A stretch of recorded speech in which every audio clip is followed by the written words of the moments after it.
Hey guys, in this video today I'll be talking with you about how to aim better on controller. Chapter 2 is really fun once you start to learn how the game feels and most importantly when you hit your shots.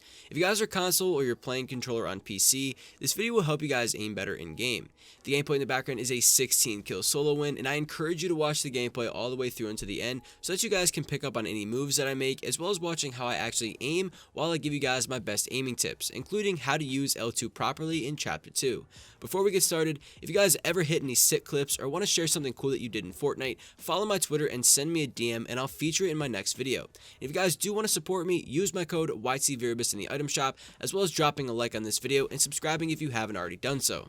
Anyway guys, let's get right into it. I'm going to start this video talking about optimizing your settings for successful aiming in game. One of the most important settings that I want you guys to try out is playing on linear. I talked about linear in yesterday's video, which discussed what I think are the best settings to use for controller right now, and I strongly believe that linear will help you guys perform much better in game. Linear makes your movement feel a little bit more free, whereas in my opinion, exponential feels a little bit more blocky. Because linear makes you feel more free, your aiming skills can be increased dramatically. I noticed that when I switched to linear, all the movements that I wanted to make were allowed and my accuracy skyrocketed. This feels especially good if you have control freaks or higher sticks if you have a scuff controller. Even if you don't have a scuff or control freaks, this is definitely a setting to look into and can definitely help out your aim. Now we're going to move into the first actual tip. Instead of recommending a setting to you guys, I want you guys to start lining up your body with your enemy. What this does is squares up your shot and gives you an easier target. The goal is to essentially only need to move your right stick a little bit at a time.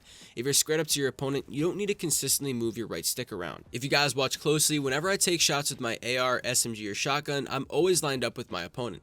I don't have to jump and turn much or force anything because it's a fundamental play to be lined up with your opponent at all times. If you guys are lined up to your opponent with a shotgun, you have a higher chance of hitting a flick shot or doing more damage by hitting a headshot or a high chest shot. Let's talk about how to actually use aim assist properly in this new update. Everyone knows that Epic wanted to remove L2 spam as much as possible, and with this update they successfully did so, to a certain extent of course.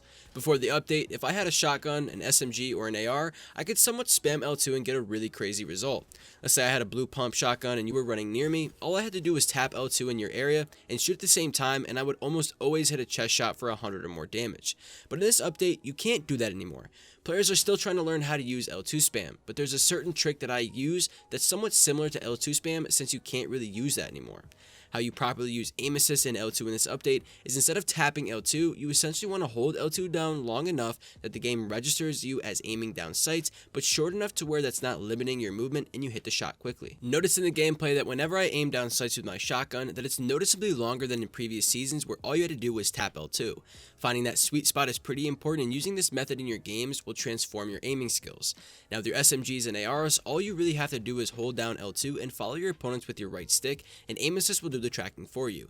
It's pretty broken, but definitely helpful. If you guys have your settings adjusted properly, this shouldn't be a problem at all. We're going to move into the importance of tracking your opponents and how tracking can improve your aim. I've talked about prediction shots in previous aim guides that I've done. Prediction shots are essentially tracking your opponent's movements through sight and sound to figure out where they will be next.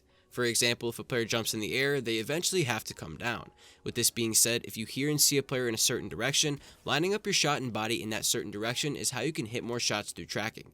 Make sure that your volume isn't too low and isn't too loud. You want to make sure you have the perfect audio settings so that you can hear everything that's going on. This is going to help your tracking skills much more, because when hearing your opponents while seeing your opponents, you'll be able to track them better. That's all I have for you guys today. If you did enjoy this video, drop a like and subscribe if you guys are new, share this with your friends, and comment what controller you guys use. Do you guys use Xbox or do you guys use PS4? I've always loved the PS4 controller, but I have a Scuff Vantage and it's shaped like an Xbox controller. So I don't know, guys. Let me know. Do I play on an Xbox controller technically? Anyway, guys, I'll see you next video. Peace out.